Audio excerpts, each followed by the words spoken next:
الحمد لله الذي وحده والصلاة والسلام على من لا نبي بعده وعلى آله وصحبه الموفين وعده أما بعد فأعوذ بالله من الشيطان الرجيم بسم الله الرحمن الرحيم. آئیے کچھ معروف سے بیشتر ساری انسانیت کے محسن سید الانبیاء والرسل محمد عربی صلی اللہ علیہ وآلہ وسلم کی بارگاہ میں درود پاک کا نذرانہ پیش کریں. پڑھی بآواز بلند اللهم صل على سيدنا ومولانا محمد وعلى آل سيدنا ومولانا محمد بارك وسلم صلاة وسلاما عليك يا رسول الله صلى الله تعالى عليك وسلم. قال الله عز وجل في القرآن العظيم إنا نحن نزلنا الذكر وإنا له لحافظون. صدق الله المولانا العظيم وصدق رسوله النبي الأمين الحنين المتين الكريم. آج اس کتاب کا جو موضوع ہے وہ ہے کہ کیا قرآن مجید اور فرقان حمید میں آج تک حضور کے دور کے بعد سے تبدیلی یا تحریف ہوئی ہے یا نہیں ہوئی ہے. سوشل میڈیا کے ذریعے آپ تک یہ خبریں پہنچ رہی ہوگی کہ جس بدبخت نے قرآن مجید کے حوالے سے یہ دعویٰ کیا کہ اس میں کل 26 آیتیں ایڈیشن کی گئی ہیں، یعنی یہ قرآن مجید سے نہیں ہے بلکہ بعد والوں نے، اور خاص کر ایسی ذات پر الزام لگایا کہ اس الزام کو کوئی ماننے کے لیے تیار بھی نہیں ہوگا. امت مسلمہ تو خاص طور سے اور عام طور سے وہ لوگ جو نو مسلم ہے، جو ہسٹری اور بایوگرافی پڑھتے ہیں خلفائے راشدین کی، وہ بھی اس بات کو نہیں مان سکے کہ خلفائے راشدین اتنے امین اور صادق تھے اپنی زندگی میں کہ ان سے اتنا برا کام کبھی نہیں ہو سکتا. لیکن اس نے جو الزام لگایا ہے، تہمت لگائی ہے کہ خلفائے راشدین حضرت ابوبکر صدیق، حضرت عمر رضی اللہ تعالیٰ عنہ اور اس کے بعد حضرت عثمان بن عفان رضی اللہ تعالیٰ عنہ، یہ 26 آیتیں جو جہاد اور قتال کے حوالے سے ہے اور جہاد اور قتال پر، جنگ پر، حرب پر ابھارتی ہے، ان لوگوں نے پڑھائی معاذ اللہ رب العالمین. میں اپنے نظریے سے دیکھوں تو میں سمجھتا ہوں کہ زمانے میں ایسے لوگ پیدا ہوتے رہتے ہیں. اس سے پہلے بھی کچھ لوگ ایسے آئے تھے جیسے تسلیمہ نسرین تھی، اس سے پہلے سلمان رشدی تھا، اور اب یہ نیا فتنہ وسیم رضوی، لگتا سب وزن پر ہے، سلمان رشدی، تسلیمہ نسرین اور وسیم رضوی. میں اصل میں نام نہیں لینا چاہ رہا تھا اس لیے کہ ان لوگوں کا نام ہمارے مبارک اسٹیج پر لینے سے ان کا ایڈورٹائزمنٹ ہو جاتا ہے. تو ہم بات کیا ہے وہ بتا دیں اور بات کو ختم کریں. تو میں آپ کو بتا دوں اس میں بہت زیادہ پریشان ہونے کی ضرورت ہمیں نہیں ہے. اس کی وجہ یہ ہے کہ میں یہ سمجھتا ہوں کہ ایسے لوگ اصل میں ہمیں جگانے کے لیے آتے ہیں. یہ لوگ جو اسلام مخالف ہوتے ہیں، اسلام کے خلاف سوال کرتے ہیں، یہ اصل میں ہمیں ہی اپنی غفلت سے بیدار کرنے کے لیے آتے ہیں. ایک وقت تھا جب قوم مسلم پر اور اسلام پر تاتاریوں کا حملہ ہوا. چنگیز خان کو آپ لوگ جانتے ہوں گے، ہلاکو خان کو آپ لوگ جانتے ہوں گے. یہ پورا خاندان جو ہے، ان لوگوں نے مسلمانوں کے ساتھ وہ سلوک کیا کہ تاریخ میں نہ اس سے پہلے ایسے دیکھا گیا نہ آج تک دیکھا گیا. اس قدر جو ہے لوگوں کو کاٹا ہے، اور وہ بھی مسلمانوں کو.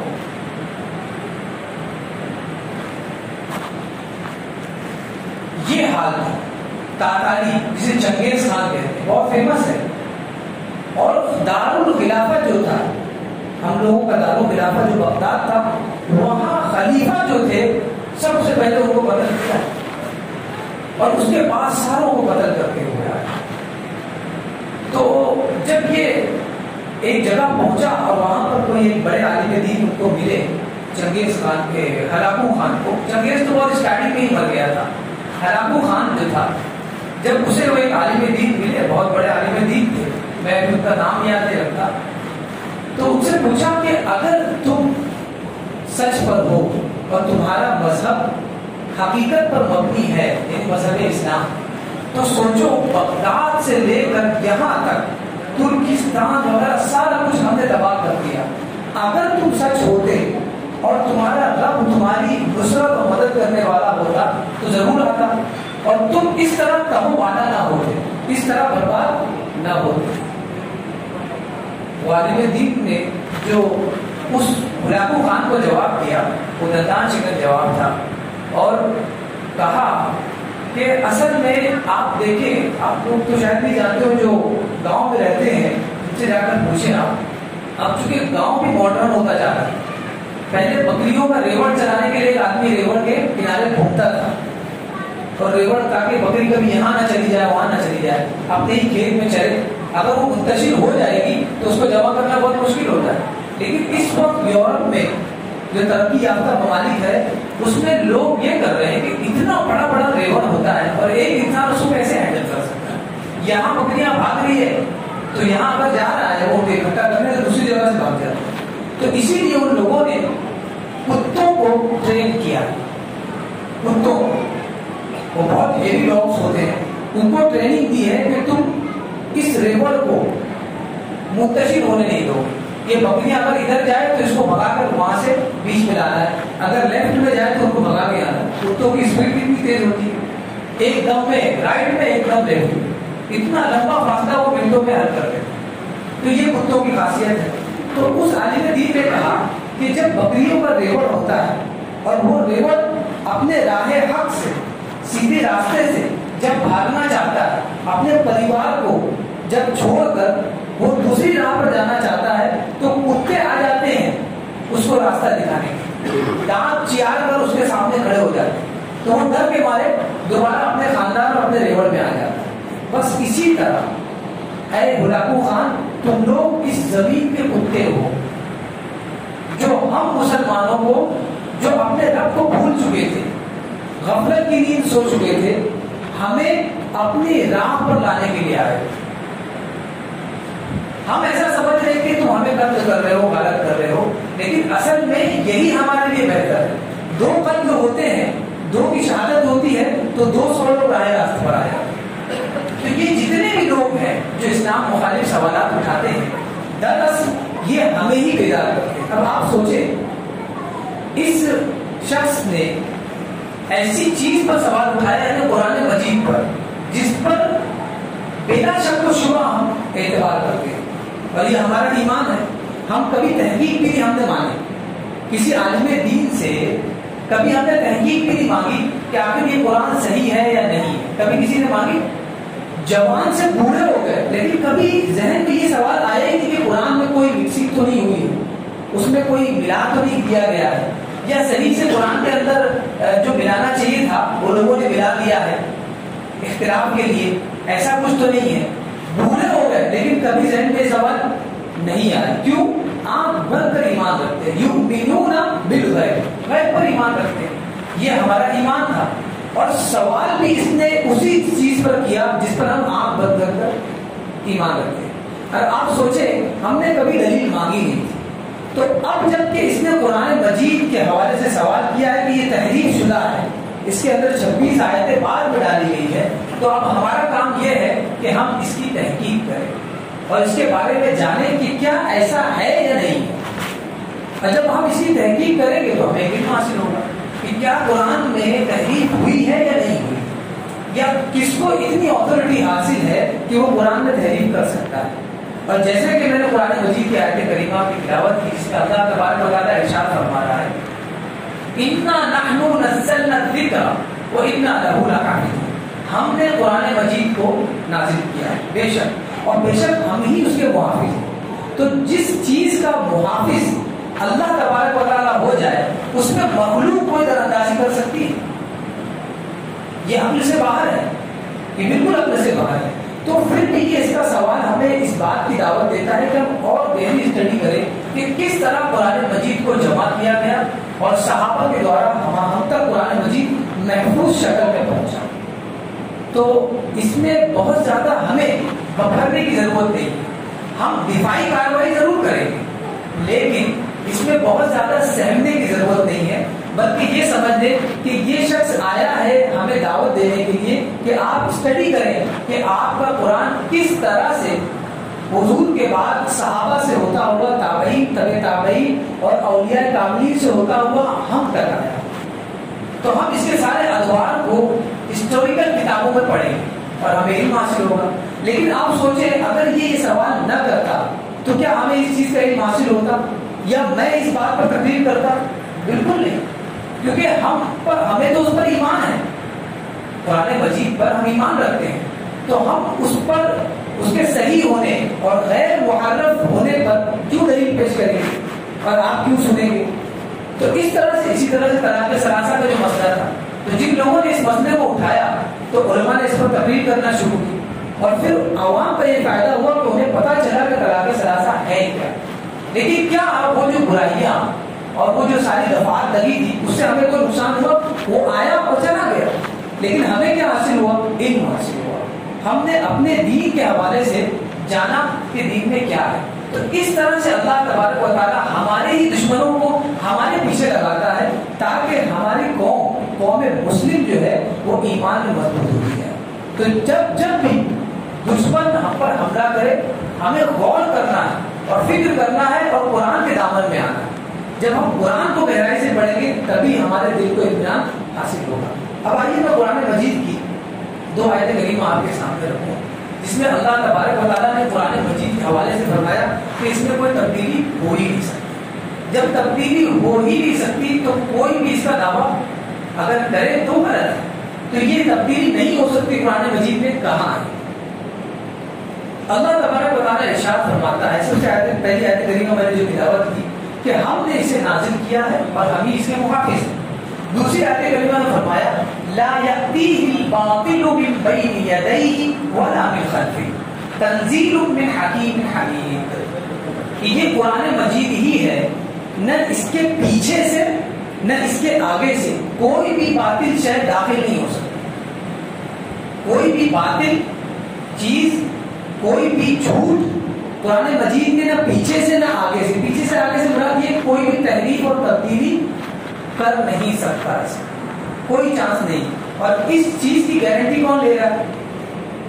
تنزیل من حکیم حمید. وہ رب جو حکیم ہے اور حمید ہے اس نے کہا ہے کہ یہ میرا کلام ہے اور میں اس کی گارنٹی دیتا ہوں کہ اس میں کوئی بھی تبدیلی نہیں ہو سکتی، نہ آگے سے نہ پیچھے سے. کوئی یہ سوچے کہ کوئی دیکھ نہیں رہا تو تبدیلی کر لے. اللہ تبارک و تعالیٰ نے گارنٹی لے دی، کوئی صورت ہی نہیں پیدا ہو سکتی. میں آپ کو ایک واقعہ بتاؤں. مصر کے عالم دین ہے، ان کی کتاب تفسیر کی پڑھ رہا تھا تو وہ بتا رہے تھے کہ لوگوں نے تبدیلی کرنے کی، جو دشمنان اسلام ہے، تبدیلی کرنے کا بہت سارا حربہ استعمال کیا. یعنی ایسے حربے استعمال کیے کہ اگر آپ کو پتہ چلے تو آپ بھی حضرت میں ہو جائیں. اور ہم قرآن کو اس طرح مانتے ہیں جیسا کہ وہ نازل ہوا. اس میں ہم ایک لفظ رتی برابر بڑھا نہیں سکتے، نہ کم کر سکتے، نہ زبر زیر میں کمی کر سکتے. جیسا آیا تھا ویسے ہی ہم اسے مانتے ہیں. ٹھیک ہے.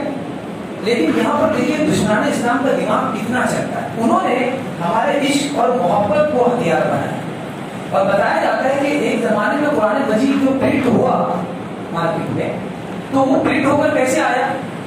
قرآن مجید میں آیا رسول محمد رسول اللہ، ہے نا؟ قرآن مجید میں آیا ایک آیت کریمہ میں. تو ان لوگوں نے یعنی پرنٹنگ پریس نے کیا کیا؟ محمد کے بعد صلی اللہ علیہ وآلہ وصحبہ وسلم لکھ دیا، پرنٹ کر دیا قرآن مجید میں محمد رسول اللہ. محمد سے مراد کون ہے؟ حضور صلی اللہ علیہ وسلم. تو ہم جب بھی محمد نام آتا ہے تو صلی اللہ علیہ وسلم کے. اور ان لوگوں نے ہمارے اسی محبت اور عشق کا فائدہ اٹھا کر قرآن میں تبدیلی کرنا چاہیے اور محمد کے آگے صلی اللہ علیہ وسلم لکھ دیا. تو اس وقت کے علماء کھڑے ہو گئے، انہوں نے کہا کہ ہٹاؤ، ہم حضور اقدس صلی اللہ علیہ وسلم کو دل سے مانتے ہیں اور ہم جب بھی ان کا نام آتا ہے تو ہم درود پڑھتے ہیں اور آنکھوں سے اپنے انگوٹھوں پر لگا لیتے ہیں. اور کہتے ہیں قرۃ عینی بک یا رسول اللہ، ہمارے آنکھوں کی ٹھنڈک آپ ہے، لیکن قرآن مجید میں کوئی ایڈیشن نہیں کر سکتا، جو لکھا ہے وہی لکھا رہے گا، اس میں کوئی بھی چیز بڑھائی نہیں جائے گی۔ تو یہاں پر دیکھیے، اگر جیسے ہم عاشق رسول ہیں، اگر ہمارے سامنے یہ مسئلہ ہے تو ہم کیا کہیں ٹھیک ہی ہے، جو علم نہیں رکھتے ہیں وہ کیا کہیں گے ٹھیک ہی تو ہے، حضور کے نام کے آگے صلی اللہ علیہ وسلم لکھا گیا ہے، اس میں کیا حرج ہے؟ تو یہاں کسی نے صلی اللہ علیہ وسلم لکھ دیا ہے، آگے جا کے حضرت ابوبکر صدیق یا کسی صحابی کا یا کسی نبی کا نام آیا تو وہاں پر علیہ السلام یا رضی اللہ کا نام لکھتے چلے جائیں، اور اس طرح قرآن مجید میں تحریف ہوتی چلی جائے گی۔